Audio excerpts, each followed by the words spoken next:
Welcome to our channel. हाजिर हूँ मैं नया अपडेट लेकर मानदेय से संबंधित।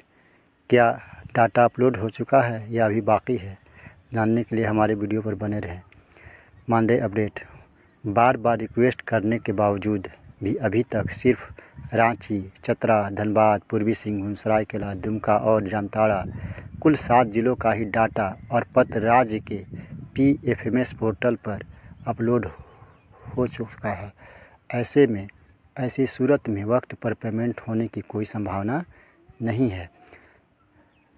अब जो बाकी बचे सभी ज़िले हैं, उनके अगुआ साथी अपने अपने ज़िले का कार्यालय से संपर्क करके स्थापित करके डाटा और पत्र अपलोड करा सकते हैं।